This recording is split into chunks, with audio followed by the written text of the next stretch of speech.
Shalom Bapak Ibu, selamat pagi semuanya. Kembali lagi dalam acara Mana Surgawi. Saya diberikan kesempatan untuk menyampaikan renungan saya hari ini dengan sebuah ilustrasi. Pada zaman dahulu, ada pasangan yang memadu kasih, yang cewek namanya Juleha, yang cowok kita sebut aja Kakanda. Dua orang ini berasal dari satu desa yang sama.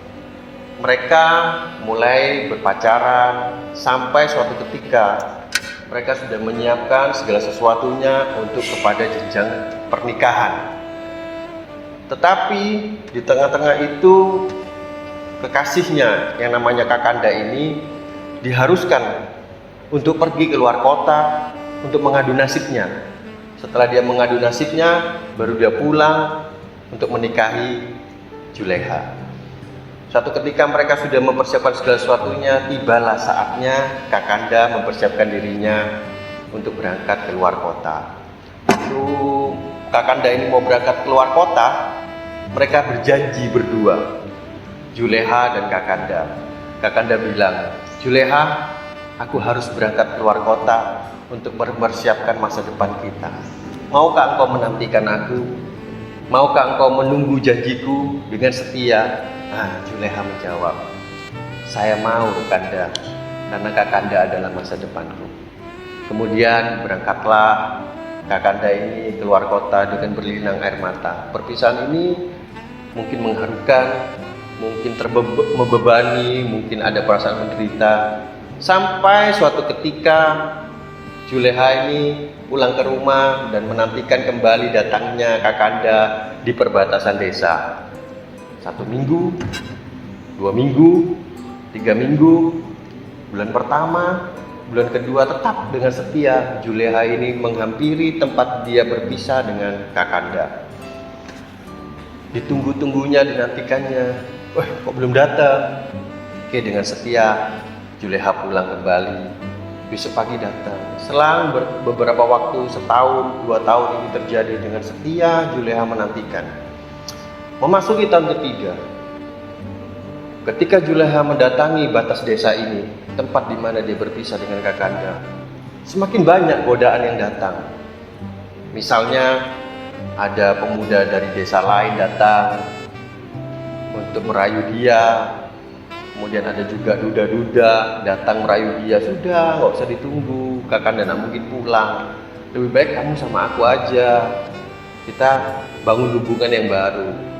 Juleha tetap bertahan. Sampai satu ketika goyahlah pendirian Juleha.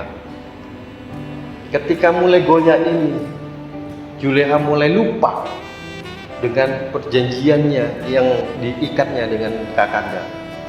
Juleha akhirnya terpikat dengan lelaki lain, dengan pemuda yang lain. Sampai akhirnya Juleha tidak menantikan Kakanda. Suatu ketika Kakanda pulang dari kota ke desanya dan telah dilihatnya ada tenda biru, yaitu pernikahannya antara Juleha dengan orang lain. Kakanda mulai menangis dan dia merasa kecewa. Sebenarnya dia bisa hidup bahagia dengan Juleha, tetapi Juleha tidak setia menepati janji. Juleha meninggalkannya, hidup dengan orang lain, meskipun Juleha sendiri tidak cinta dengan orang lain ini. Ya, itu adalah satu gambaran dari kisah ini. Seperti Kristus yang mengikat perjanjian dengan kita. Waktu di atas kayu salib, Kristus sudah bilang, nantikan aku. Begitu juga kita sebagai orang yang hidup di bumi ini, manusia yang hidup di bumi ini, kita juga tidak terlepas dari penderitaan. Penderitaan apa itu? Penderitaan menantikan dengan sabar, menunggu, kembali lagi bertekun, mengingat semua kembali apa yang Tuhan mau dalam hidup kita. Mungkin hari-hari ini seperti kita sama dengan nasibnya Juleha. Kita menantikan kesembuhan, kita menantikan pemulihan, kita nantikan keluarga kita nantikan bisnis kita, tapi juga nggak kunjung sembuh. Ternyata masih ada lagi penderitaan-penderitaan yang lain membebani hidup kita. Memang Tuhan sudah katakan, yaitu di Roma 8 ayat 18, Sebab aku yakin bahwa penderitaan zaman sekarang ini tidak dapat dibandingkan dengan kemuliaan yang akan dinyatakan kepada kita.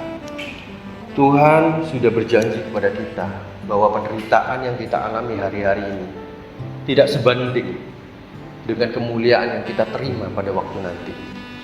Dengan yakin, dengan janjinya yang pasti ditepati, kita percaya bahwa penantian kita, poin yang pertama yang saya mau sampaikan adalah, poin pertama kita adalah penantian kita akan Kristus tidak akan pernah sia-sia.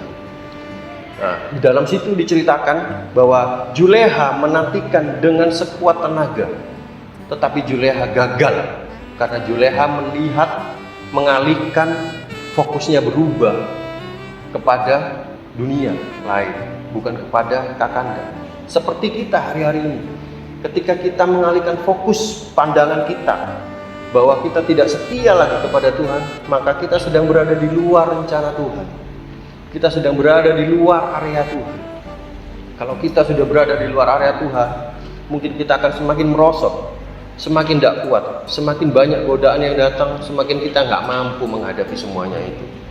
Karena itu saudara, saya mau ingatkan kembali untuk diri saya dan saudara yang hari-hari ini mungkin mengalami penderitaan, kesulitan, pencobaan, apapun itu.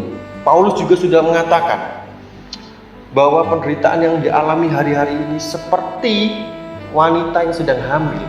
Wanita yang sedang hamil itu, kalau saya boleh lihat istri saya dulu, badannya nggak enak, mau makan aja muntah, terus boyoken, terus mereka itu menderita, sampai suatu ketika tiba saat kelahiran itu, bayi ini keluar dan menangis. Nah, di situ penderitaan yang kemarin, penderitaan 1 menit yang lalu yang telah dialaminya menjadi tidak ada harganya karena melihat kemuliaan, kemenangan atas lahirnya bayi tersebut. Itu poin yang pertama.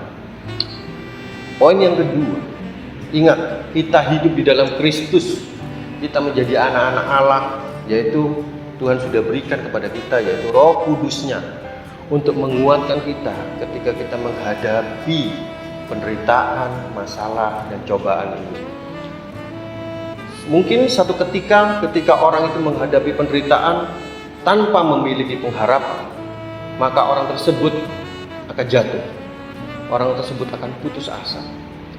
Tetapi di saat orang ini memiliki penderitaan yang dia hadapi dan dia mempunyai pengharapan, ditambah dengan adanya Roh Kudus di dalam dia yang menguatkan dia, memiliki kemampuan untuk melewati semua pencobaan dan penderitaan ini, saya yakin fokus kita tidak akan pernah berubah. Karena Tuhan yang berjanji kepada kita itu setia untuk menepatinya. Saudara-saudara sekalian, kalau kita hari-hari ini semakin menderita, artinya kita berada di jalurnya Tuhan. Jangan pernah rubah fokus hidup kita untuk berpaling dari cara Tuhan, untuk berpaling dari firman Tuhan. Karena Tuhan mau kita bertekun, Tuhan mau kita berjuang untuk menghidupi apa yang kita baca hari-hari, apa yang kita dengar firman Tuhan. Karena semuanya itu ada harganya, karena semuanya itu ada nilainya yang akan kita terima. Karena kita di dalam Kristus lebih dari pemenang. Kesimpulan dari yang saya bisa sampaikan hari ini adalah, sekalipun kita berada di dalam penderitaan, kita berada dalam tengah-tengah masalah pencobaan, percayalah, Roh Kudus yang di dalam kita, yang telah Tuhan berikan, akan menguatkan kita melewati semuanya. Karena Dia yang sudah berjanji, itu pasti setia untuk menepatinya. Untuk terakhirnya, saya mau kasih satu ilustrasi lagi yang mungkin saudara bisa dengar, yaitu ketika kita ada seekor keledai yang sedang tidak berproduksi, artinya dia sudah tidak dipakai lagi. Orang-orang sekitar bilang, sudah buang aja keledai itu. Keledai itu sudah berumur dan tidak berguna lagi. Akhirnya orang-orang itu membuang ke dalam sumur. Keledai ini dibuang di dalam sumur dan dikubur. Tetapi waktu dikubur ini, Seekor keledai ini tidak tinggal diam. Keledai ini bergerak, menggoyang-goyangkan badannya, menggoyang-goyangkan kakinya. Ya toh, satu ketika waktu ditimbun semakin lama, tidak disangka bahwa keledai ini ada di puncak mulut sumur dan keledai ini bisa keluar. Itu gambaran adalah di tengah-tengah kondisi keadaan terjepit sekalipun, kita percaya Roh Kudus memberikan kekuatan buat kita. Dan jangan lupa, Roma 8 ayat 28 adalah Allah turut bekerja dalam segala sesuatu untuk mendatangkan kebaikan bagi dia yang mengasihinya. Saudara-saudara, demikian renungan firman Tuhan yang bisa saya sampaikan pagi hari ini. Biarlah Roh Kudus menguatkan kita semua untuk hidup semakin tekun, semakin berjuang, fokus kepada Yesus Kristus yang telah mati buat kita. Mari kita tundukkan hati. Terima kasih Tuhan Yesus buat pagi hari ini. Biarlah kami diberikan kekuatan, biarlah Roh Kudus memampukan kita menghadapi apapun yang kami hadapi hari ini. Sekalipun tidak ada jawaban kelihatannya, tapi kami percaya Tuhan selalu siapkan jalan yang terbaik. Tuhan siapkan jalan keluar bagi kami. Terima kasih Tuhan, berkati bangsa ini, berkati keluarga jemaat-Mu, berkati gereja kami. Gua berdoa di dalam nama Tuhan Yesus Kristus. Haleluya. Amin.